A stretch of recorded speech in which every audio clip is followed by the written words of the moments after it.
Hi, everybody. I'm Brittany Lewis, a breaking news reporter here at Forbes. Joining me now is Palestinian peace activist Aziz Abu Sarah. Aziz, thank you so much for joining me once again. Thank you for having me again. Aziz, you and I spoke in the immediate days following October 7th last year, and now we have just passed the one-year anniversary since Hamas launched an attack on Israel via air, land, and sea. It was the deadliest that the country had ever seen. Since then, tens of thousands have been killed as conflicts between Israel, Hamas, Hezbollah, and Iran have spilled across the Middle East. This is also the deadliest conflict the Palestinian people have ever faced. Can you describe how the past year has been for you?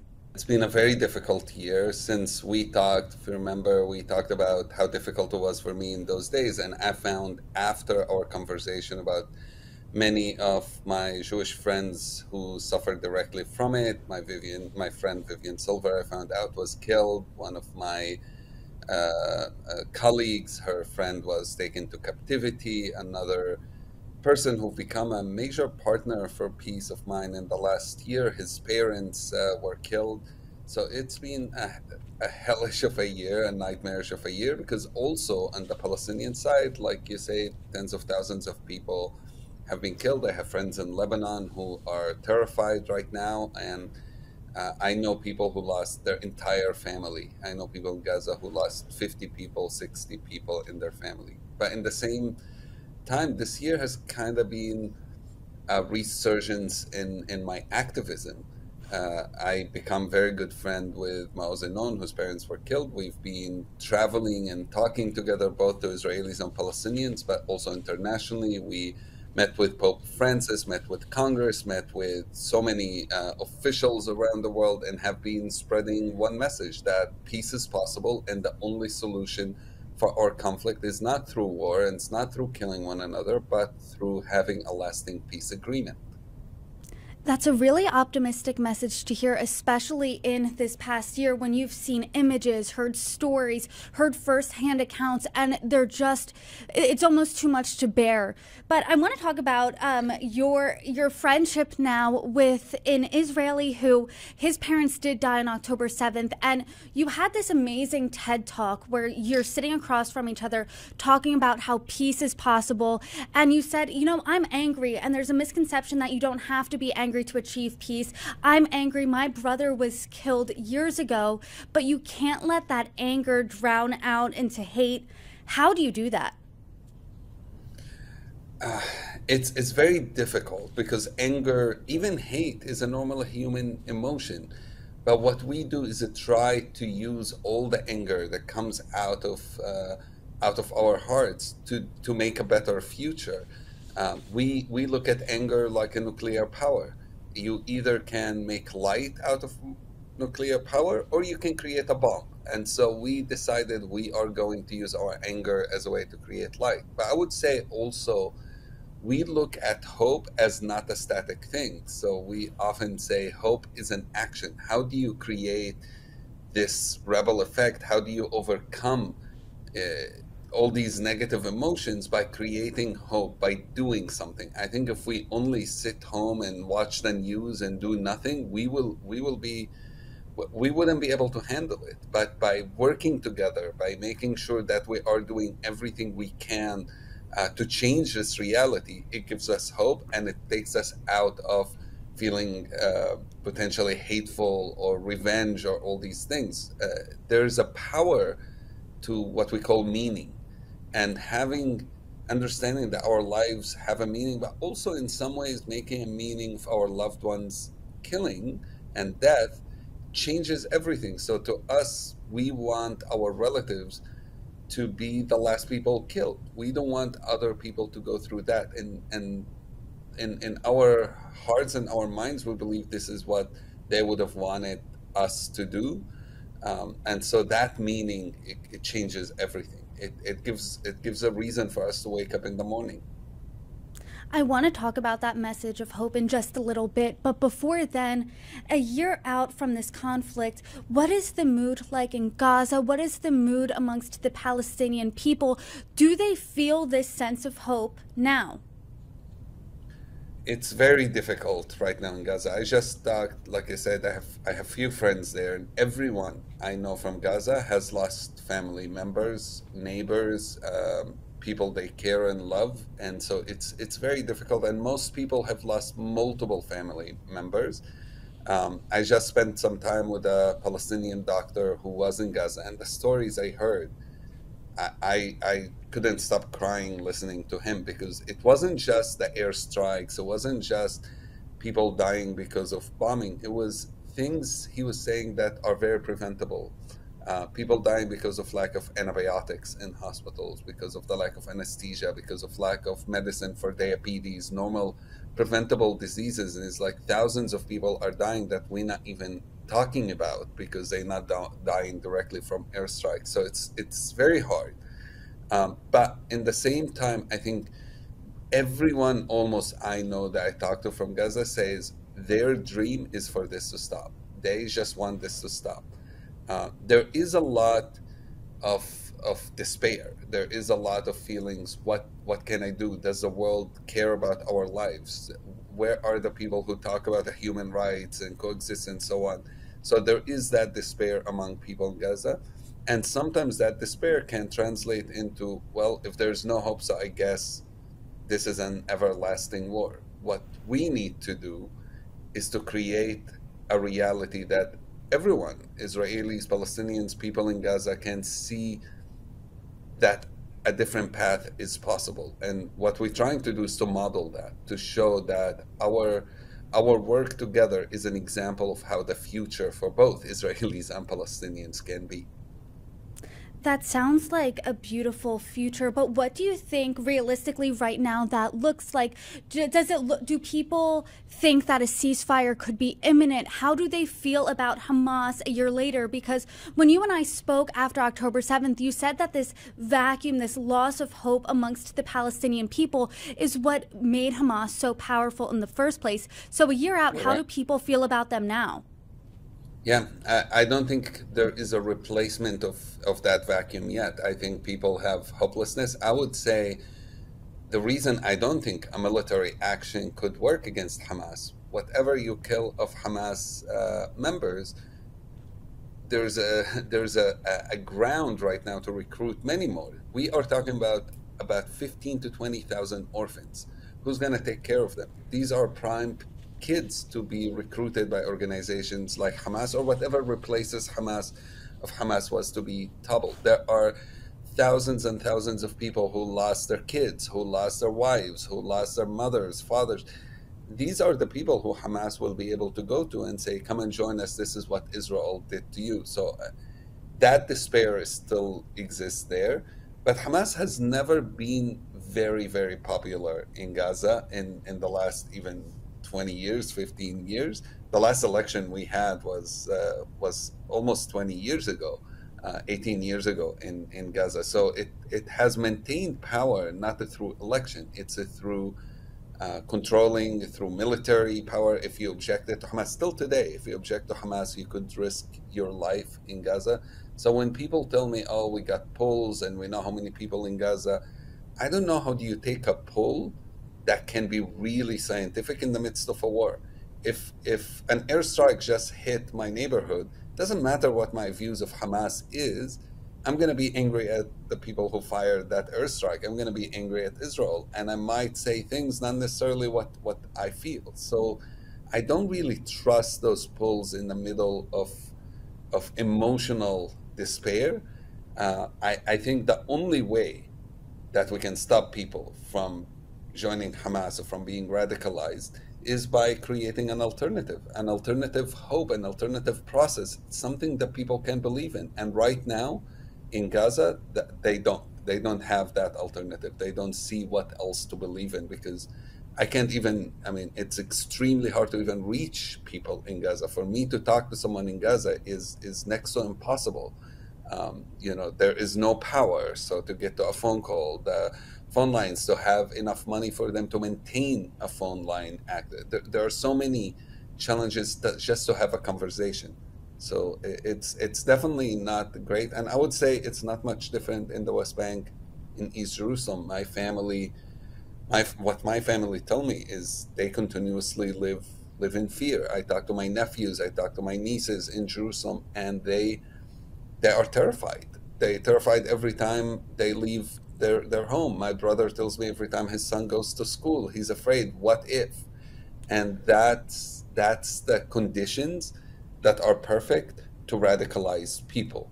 So it might look, oh, we're strong, we're powerful for Israel, but in reality what it's doing is breeding a lot more hate and anger, and eventually it could lead to actions. Let's talk about the young people a little bit, because hearing your nieces, your nephews saying, hey, I go to school every day, what if? Seeing their areas, their communities being reduced to rubble, seeing family members die, friends die. I mean, that is no way to live, especially for little children. And seeing the images with children especially are horrible.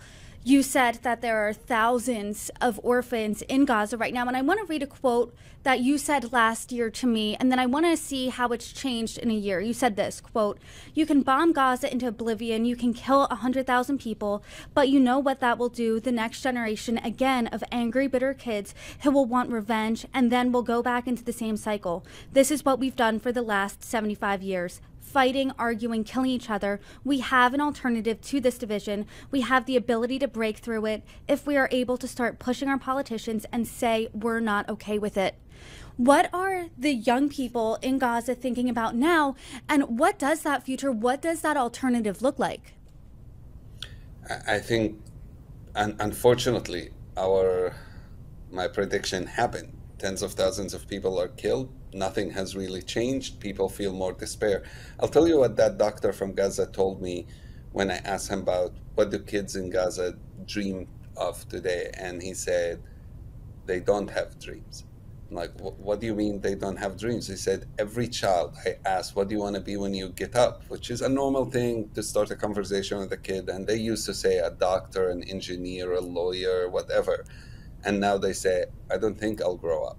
That's a response that he gets from almost every child. So that when people say, oh, the next generation, we already ruined the next generation. I mean, when it comes to Gaza, that trauma of every child there is something that honestly none of us can even comprehend. None of us can understand, of not having food, not having water, not having school.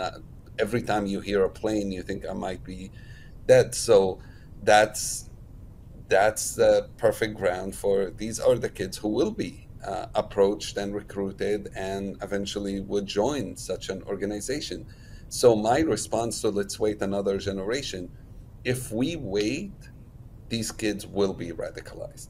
If we wait, these kids will seek revenge. It's not if they will, that they absolutely will. So what we need to do now, if you don't want this conflict to continue to another generation, we have to take responsibility ourselves. It's not the next generation, it's us who need to bring peace. It's us who need to end the occupation. It's us who need to recognize each other. It's us who need to work for equality. Let's kick the ball down to the next generation. I can already guarantee you that's not going to work. Can you share your story? Because you told me last year that when you were 10 years old, your 19-year-old brother was killed by an Israeli soldier, and you're not radicalized. You want peace. How were you able to come to this place?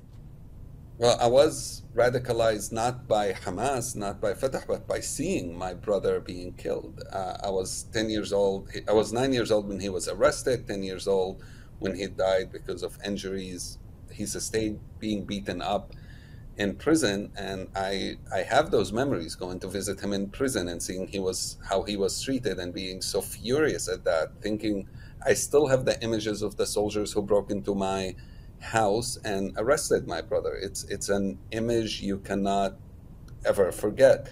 But it's not only that. In some ways, that year was the closest I've had in my experience to Gaza, because my brother was killed. His best friend who lived across of us was also killed, also 19 years old.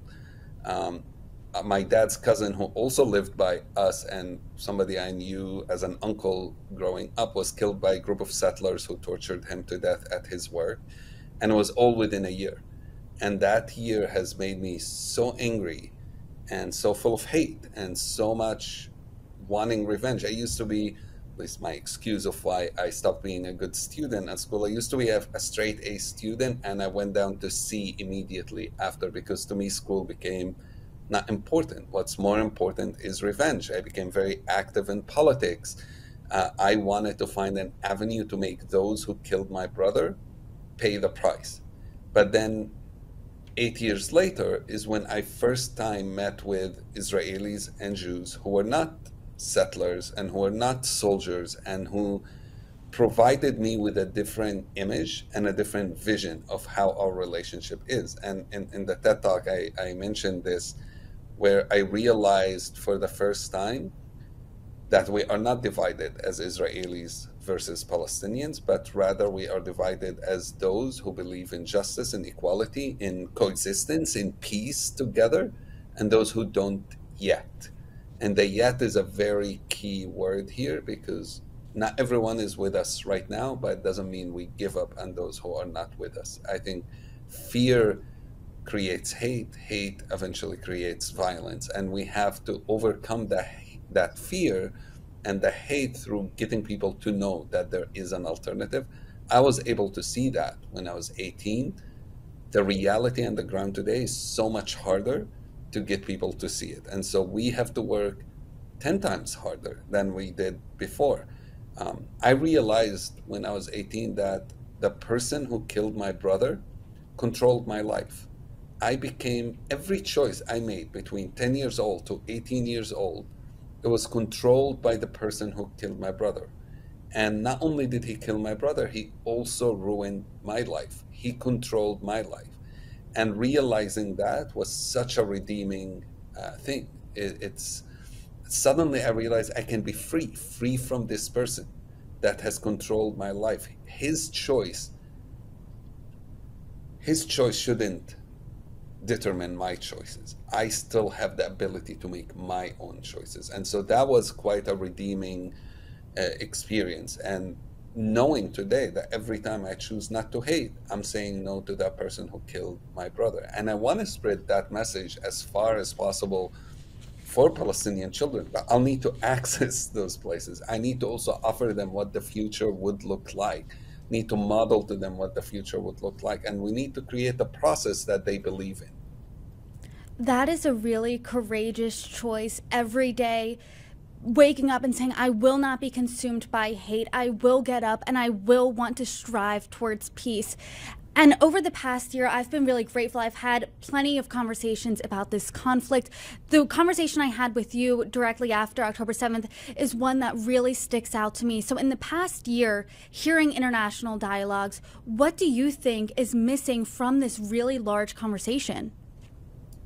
So in dialoguing, that's a very big question, and it's really a good question. What's missing in the conversation? Often I tell people, don't look at what's right and wrong in a conversation, look at who's missing from the conversation and what's missing.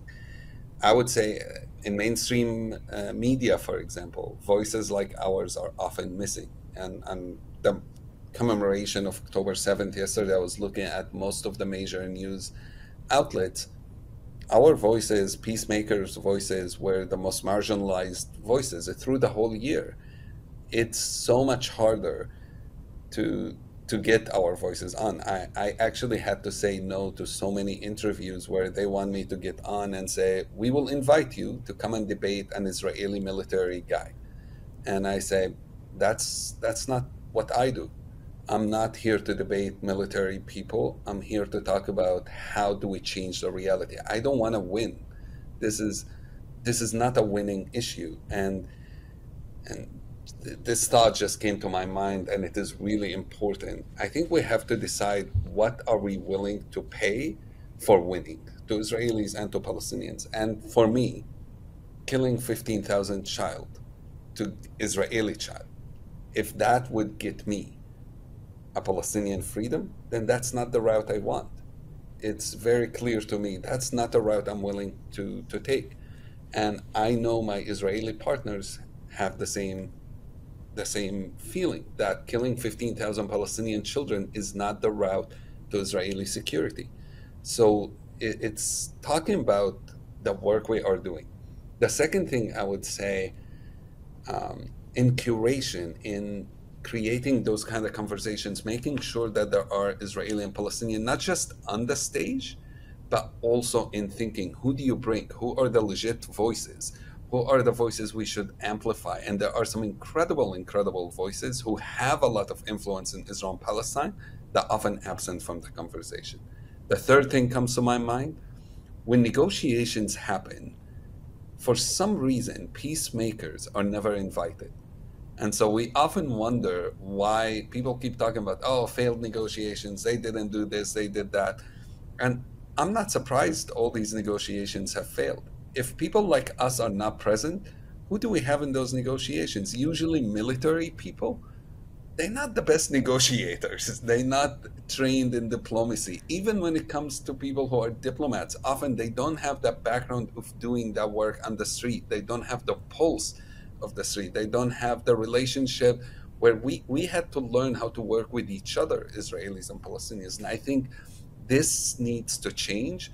Palestinians and Israeli peacemakers need to be in the room, need to be in the room of decision making, not only, oh, this is really cute what you guys do on the side. I'm sorry, but the people who claim to be experts have failed us. People who claim to be politicians have failed us. I would argue we don't have political leaders today. We have politicians who are interested in their own success and hold and power, but we don't have leaders who care more about the people than they care about themselves. And so we, the peacemakers, have to take that leadership on. And that's why we've been going and talking to politicians, have been going and talking to religious leaders, have been going and talking to really anybody who has influence, and try to convince them to be our ambassador. And we had some incredible success. We failed to stop the war so far, but we've had a success of building this conversation of, with Pope Francis. We asked him to be our ambassador to the G7 meeting because, like I mentioned, we don't get invited to those meetings. It's beyond me that they'll talk about us but never invite us. So we asked him if he would be our ambassador and if he would bring some of our messages, and he did. And for the first time, the communique of the G7 included in it a recognition of peacemakers and the need to have peacemakers involved and civil society role in solving the Israeli-Palestinian conflict.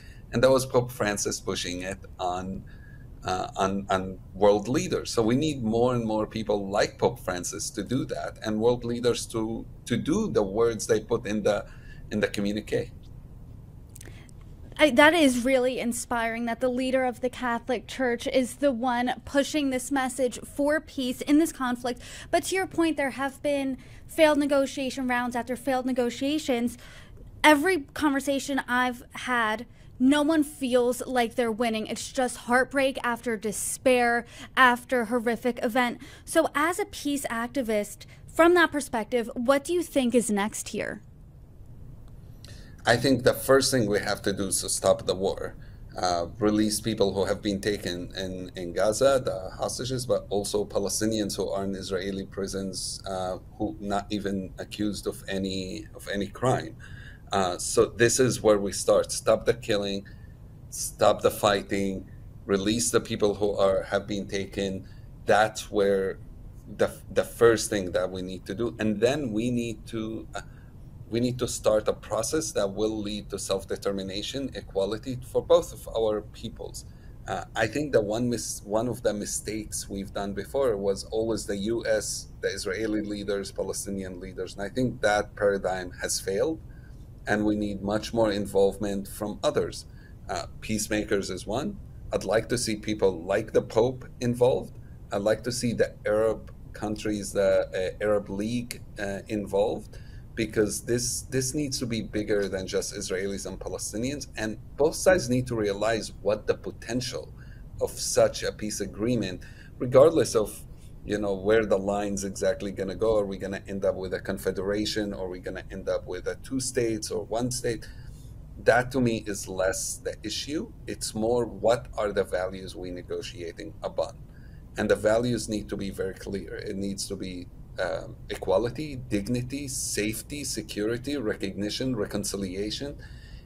If those are not the values that we are working with, then it doesn't matter what solution you're going to have, it's going to fail.